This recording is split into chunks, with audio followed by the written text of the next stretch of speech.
Egg curry కోసం అయితే పచ్చిమిర్చి ఇలా కట్ చేసుకున్నాను. ఆనియన్స్ ఇట్లా పొడుగులో కట్ చేసుకొని ఇట్లా తీసుకున్నాను. ఎగ్స్ అయితే ఉడకబెట్టా. ఇంకా 2 ఎగ్స్ దాంట్లో కొట్టడానికి స్టవ్ పైన గిన్నె పెట్టేసా. ఆయిల్ అయితే కాగింది. ఇప్పుడు పచ్చిమిర్చి వేసుకున్నా.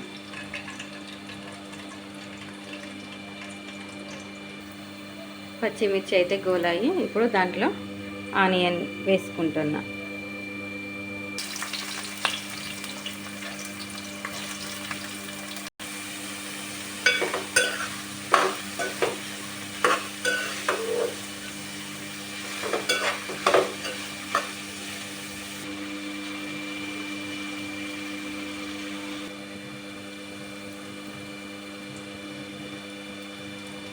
ఇప్పుడైతే ఇది ఆనియన్ ఇలా గోలింది. ఇప్పుడు దీంట్లో అల్లం, పసుపు వేసుకోవాలి.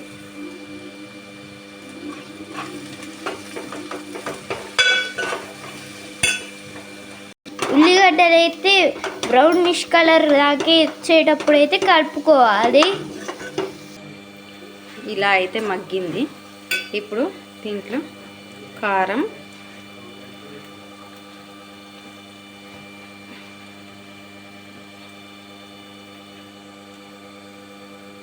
ఉప్పు,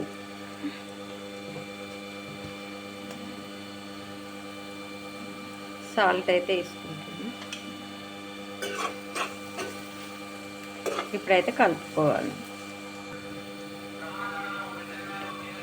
కొద్దిసేపు మూత పెట్టుకోవాలి ఇప్పుడైతే, ఎందుకంటే ఉప్పు కారం మగ్గుద్ది కాబట్టి.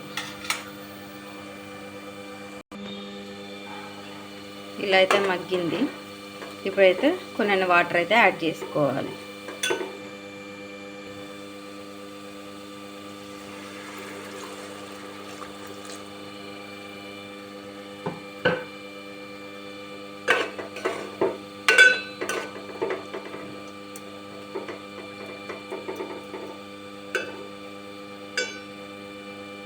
ఇప్పుడు మూత పెట్టేసుకొని ఈ వాటర్ కొంచెం ఇంకిన తర్వాత ఎగ్స్ వేసుకోవాలి.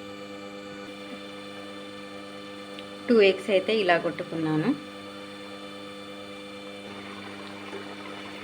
ఇప్పుడైతే ఈ ఉడకబెట్టిన ఎగ్స్ ఘాట్లు పెట్టుకొని ఇందులో వేస్తున్నా. ఎందుకంటే దీనికి ఈ ఎగ్కి మంచిగా ఉప్పు కారం మంచిగా పడుతుంది.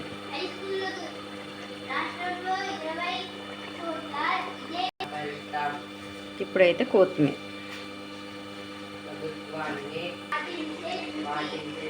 ఇలాగైతే ఇప్పుడు కర్రీ రెడీ అవుతుంది. ఒక 2 మినిట్స్ కొంచెం మగ్గిన తర్వాత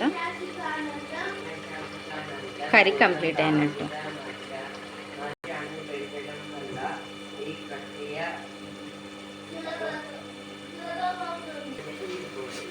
కర్రీ అయితే రెడీ అయింది. ఇప్పుడు బంద్ చేస్తే